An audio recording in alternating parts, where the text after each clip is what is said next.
What are you doing? Oh! I was just looking for new Transformers figures to buy. Yeah. What about Grimlock? What about Grimlock? When was the last time you fed him? I fed him like last week. You do it. You are an irresponsible pet owner. I am responsible. Do it, or we will go on strike. Again. Ugh, fine. Alright, Grimlock, where are you, boy? How long did you say I haven't fed Grimlock for? About 5 months. Well, that explains a lot. Hey guys, the Firebird is here.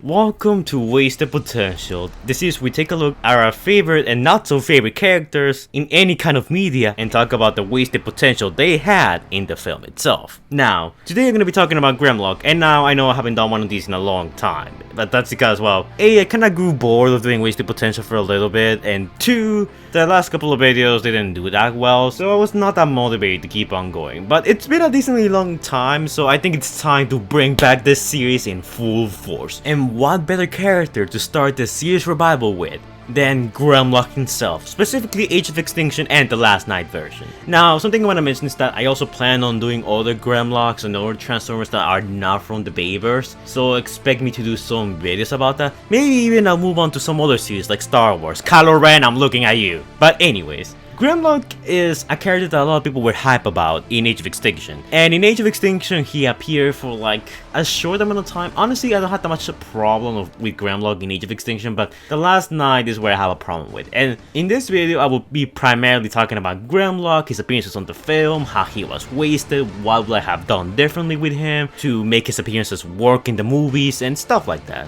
Much like the countless of other Wasted Potential episodes I've done so far, which if you guys haven't watched them, I'm gonna put a playlist in the description down below for all of the episodes because, well, apparently people don't know that we have a playlist. Did you know we have a playlist? Exactly, that's my problem. We need to advertise this crap. I will also be doing the Dinobots on a separate video just because since I feel Grimlock is the more relevant slash, important character than the rest of the Dinobots, I'll give them all their separate episode and I'll group them all together in one episode, kinda like how we did for the Last Night Decepticons. So this episode is primarily Grimlock and maybe the next one will be the Dinobots, or whoever I feel like doing.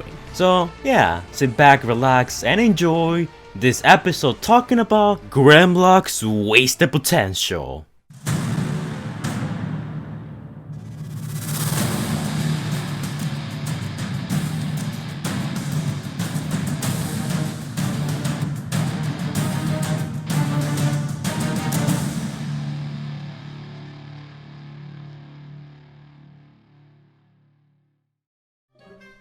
Hi, Sideways. I mean, hey, Sideways. What do you want, scrub? Did you know where Grimlock went? Grimlock went somewhere? Forget you heard that. No. Our talks are nice. Anyway, so first I'm gonna start talking about Grimlock's appearances in the actual film, starting with Age of Extinction. So, in Age of Extinction, our first view of Grimlock is when he was a prisoner inside Lockdown's ship. And the next appearances on the film is towards the end when they're in Hong Kong, where Optimus Prime goes inside the ship that the Autobots stole from Lockdown once again and frees the Dinobots from their captivity. After conscripting the Dinobots to join Optimus Prime's army of liberation, Grimlock and his Dinobots, along with the Autobots, go to Hong Kong and just massacre tons of Beacon troopers, which I might add, some of those guys are made out of the corpses of some of their friends, which it's a bit disturbing when you think about it, but let's not talk about that right now. After clearing out most of the key side troopers, Grimlock later helped escort the Seed to a safe location. But then Lockdown appeared and used his tractor beam on them. Grimlock and his Dinobots would have been captured had it not been for Optimus Prime who shot down the tractor beam. He then ordered Grimlock and the others to flee and protect the Seed while he stayed behind to fight Lockdown by his own. The Dinobots were later seen towards the end of the film, right next to the Autobots and their human ally as they triumphantly cheer, and Optimus Prime granted Grimlock and the Dinobots their freedom. Grimlock then happily departed with his team to parts unknown and they were not seen again for the rest of the film. We then move on to the Last Night. In the years following the battle in China, Grimlock joined the Autobots in hiding at K. Yeager's scrapyard. A first appearance of Grimlock in the film was when he was eating a police car. which apparently wasn't the first time he has done this. But after bombing the car, he's later seen around the scrapyard just relaxing and minding his own business. The next day, TRF found out about the Autobots' safe haven and they mounted an attack against the TRF and their troops. Grimlock then made his way to the town in time to save Kate and Izzy from barricade, swatting the Decepticon with his tail before slamming Megatron himself into the ground. He also ate Dreadbot while he was at it, after he was done chewing on the Dreadbot toy. He then turns his attention back to Megatron and Nitro Zeus, but the two of them quickly fled once Grimlock and the Autobots started overpowering their forces. Grimlock stayed behind in America after Kate was taken to England by Cockman and did not participate in the final battle on Cybertron for unknown reasons. And that's it for Grimlock in the movies. I'll be honest, unlike a lot of people, I don't really mind his Age of Extinction appearance. Yes, I get the complaint. I wish he would have, been more prevalent in the movie. But for what we got and the action scenes that we got with him, I honestly don't mind that much. I don't have much to complain about there. In The Last Night is where I do have a lot of problem with, and that's primarily with the marketing for the film, because they did mention that we were gonna get more Dinobot screen time, more Grimlock screen time, and the marketing also did a pretty banged up job at promoting Grimlock. He was listed with Optimus, Bumblebee, Barricade, Megatron as one of the primary characters. I think Barricade had more screen time than Grimlock in The Last Night, and that's shocking. Don't worry, Wasted Potential coming up soon. But yes guys, that's the story of Grimlock in the movies. Pretty short, kind of underwhelming in some cases, but now it's time to take a look at other media to see how they handle the mighty Dinobot. Oh my god, where could he be? I'm in so much trouble. Grimlock, if you can hear me, I'm sorry. I'm sorry that they fed you for 4 months straight.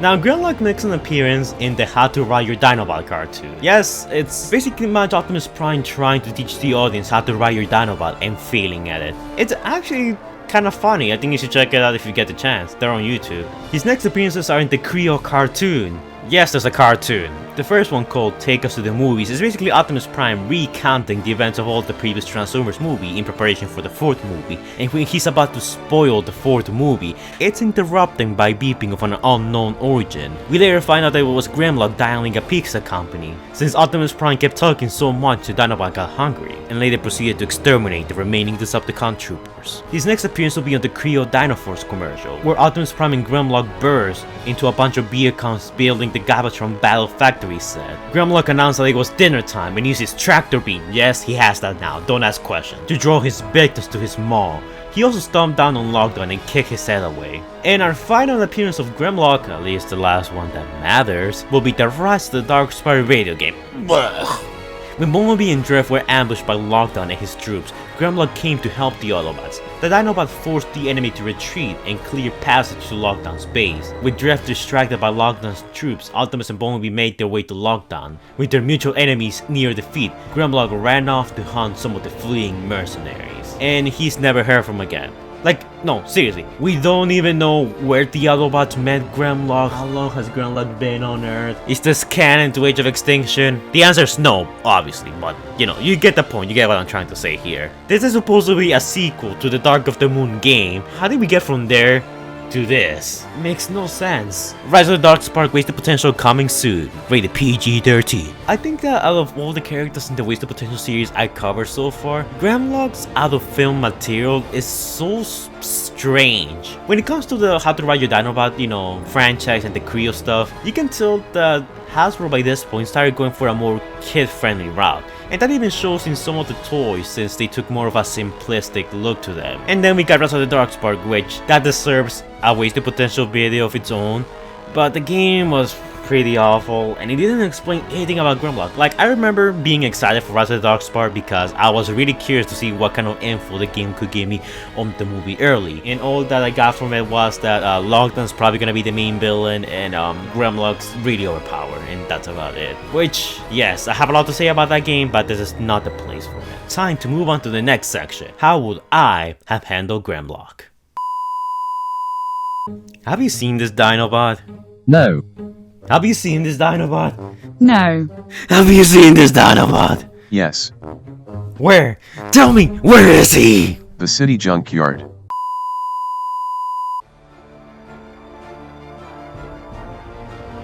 Now for the movies, it's kind of weird. I mean, the problem with Age of Extinction Grimlock is not so much his appearance itself, it's the role he plays on the film. Let me explain. The problem with Age of Extinction is that the film is separated by many different antagonists. First we got Lockdown and Cemetery Wind, which are kind of a unified force, and then we got the whole subplot with Galvatron, you know, and his Beacon army trying to use the seed. Now, while both factions are sort of intertwined and using one another to get what they want, like Galvatron needs the seed, Lockdown needs Optimus, so, you know, while they're not really working together, both forces never really interact, and their whole appearances on the film feels separated and distant. Honestly, what I would do with Age of Extinction is that you will have to rewrite the film. Like, get rid of Galvatron, get rid of the KSI drones. We can go one film without having a Megatron on screen, okay? How about this? Instead of having the humans be fighting for the seed, why don't you make it so that the humans are in the process of building new KSI troopers? Not as strong as your typical Cybertronian, but they heard that Lockdown has prisoners on his ship, aka the Dinobots. Let's say through some circumstance they managed to find out that Lockdown has Dinobots in his ship, and Joshua and the KSI company wanted to get their hands on them because recently in the Arctic they found the remains of, you know, cyber-formed dinosaurs. So they want to get their hands on Grimlock and the rest of the Dinobots to like study and make stronger KSI troopers. You could include Slash this way. You could say after KSI studies Slash and what remains of her, they managed to pick up on the fact that these Transformers are much better built and much more powerful than your modern counterparts. Let's say like Hound, Drift, Bumblebee. They're much more fearsome and much stronger. So the KSI group wants to get their hands on them so they can defend against, you know, Decepticons, and they can like use them to hunt down Autobots, who by this point the humans have rejected.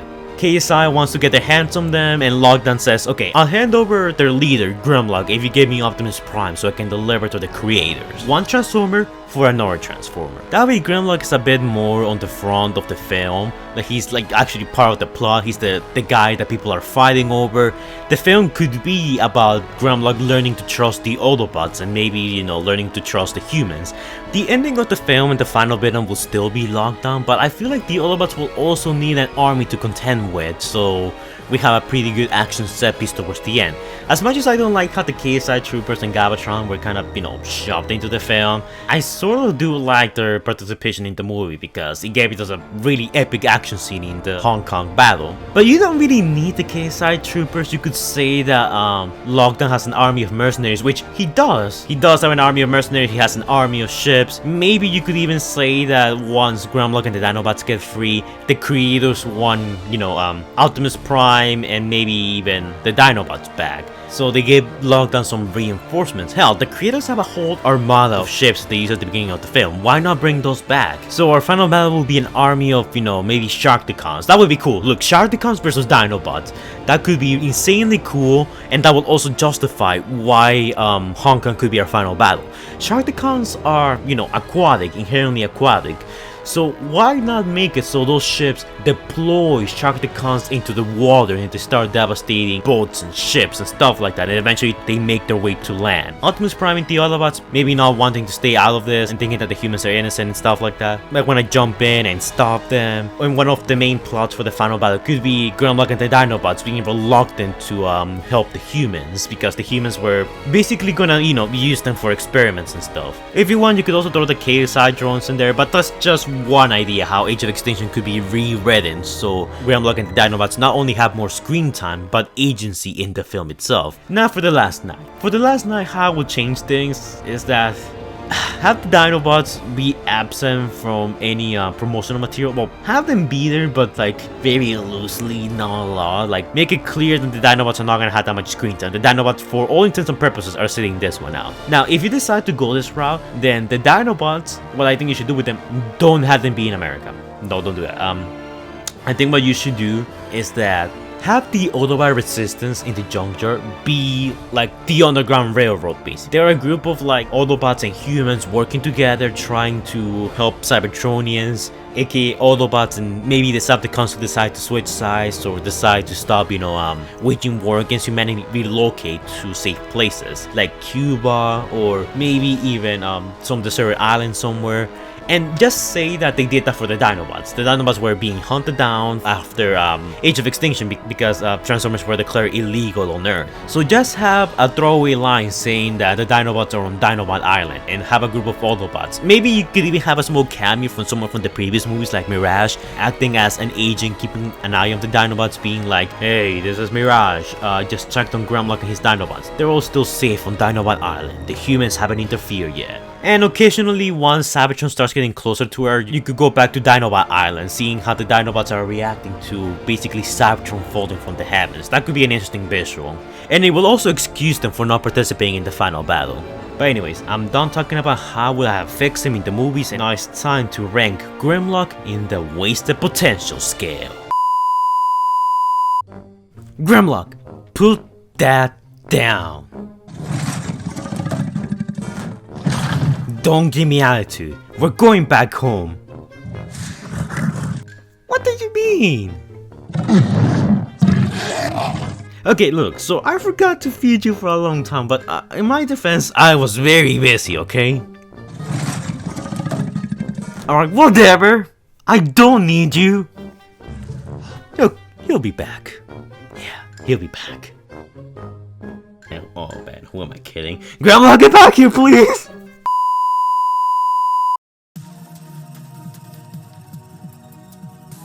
Anyways, now for the wasted potential ranking. It's been a while since I did this, so let's have a small recap. Number 1, RC, number 2, Shockwave, number 3, Soundwave, number 4, Devastator, number 5, The Twins, number 6, Blitzwing, number 7, The Last of the Decepticons, number 8, Cliffjumper from the Bumblebee movie, number 9, Joel, number 10, The Dreads, 11, Brawl, 12, Dino/Mirage, 13, Wheeljack, 14, Bone Crusher, 15, Ratchet, 16, Roadbuster, 17, The Infernicons, 18, Blackout, 19, Jazz, and 20, Cliffjumper from Transformers Prime. The list has gotten quite a lot bigger, so where does Grimlock stack up among all of these guys? Well, first off, I want to say that again, the higher you are on the wasted potential scale, it means the wasted you were. I feel like RC is probably the biggest wasted potential in the Michael Bay movie. She was done dirty the most. And the lower you are, it means that you weren't actually as bad. Which I think that out of all the characters here, Blackout, Jazz, even Cliffjumper from Transformers Prime will handle a whole lot better. And yes, I know some people will find Cliffjumper from Transformers Prime debatable since he died too early, but I gave my reasons and my argument in that video. So if you guys want to hear my reasoning, just check that video out. Now, how do I feel about Grimlock? Well, in Age of Extinction, I don't really mind him that much. Like, I get it, he appears towards the end of the film and it's kind of annoying because, we were all expecting him and like waiting for him to show up. When he did, it was super epic. The Dinobot church scenes is probably one of the best action scenes in the Bayverse overall. But at the same time, I just want to see a bit more of him. Like, after him and the Dinobots transforming the bridge, I was expecting to have one last action scene, maybe with him in his robot mode, because we saw him just have a small scuffle with Optimus Prime in robot mode, and after that, we never saw him fight anyone else in robot mode in the Bayverse ever again. So, I kind of wish we could have something like that. Even a small scene, like a small 1 minute scene, less than 1 minute, would have been fine, amazing, fine with that. But we never got that, and in the last night, Grimlock goes from honorable savage warrior to a dog in the last night. And doesn't even participate in the final battle. I mean, what was up with that? The marketing lied to me, and it made me feel raw. Hell, whenever I watch The Last Night on YouTube, I'm not even paying for those YouTube clips, and I feel raw. I don't think Grimlock was as wasted as RC because at least he had an action scene, and at least he was fun when he was on screen, be it by his actions in The Last Night, which, I mean, yeah, I don't like that he's a dog, but come on, he's freaking adorable. And at least he had action scenes and actual screen presence and relevance, unlike RC. He wasn't annoying as the twins, so at least there's that. But like Blitzwing, Grimlock's a popular G1 character. Like, I expect a bit more from him, but at least he actually transformed into the right thing. So yeah, unlike Cliffjumper from Bumblebee movie, he's arguably more popular, so at least he got some decent action. I don't think he's in the safe area of Blackout, Jazz, and Cliffjumper. I think if we were just ranking Age of Extinction, I think he could easily be around that margin, but because of The Last Night and how little we saw him in that movie, I think The Last Night brings him up quite a bit. So I'm actually gonna put Grimlock in number 16, right behind Ratchet. And everyone else, you know, behind Roadbuster gets moved by 1 point. Now, the reason why I think Ratchet was more wasted than Grimlock is because Ratchet is a team medic. But other than that small scene in the first movie, he really didn't do anything medic-ish, aside from that small diagnosis set in the Prime, which I feel like any Autobot could have, you know, have done instead. And also, Ratchet never really had that, you know, really standout action scene like Grimlock did. The comics do redeem Ratchet quite a bit, but in my opinion, the movie franchise never really did much with Ratchet. With Grimlock, at least when he was on screen, he was a murder machine, which that's basically what he is. That's the whole point of Grimlock, and at no point does Grimlock not do what he was created to do. So there's that. And since Grimlock had much less appearances than Ratchet had all the time in the world to be relevant, to do amazing things, but he didn't. When Grimlock was on screen, aside from The Last Night, he was amazing, so at least there's that. So that's why I'm putting him below Ratchet, but above Roadbuster, because Roadbuster's not as popular, and honestly, he's just there to fill the Autobot record roster, and that's about it. You're not really missing much with him, but with Grimlock you are missing quite a bit, especially in The Last Night. So yeah, I have spoken. But anyways guys, that's it for this video. Let me know your thoughts on Grimlock in Age of Extinction and The Last Night, or the Bayverse overall. Did you like him? Did you not like him?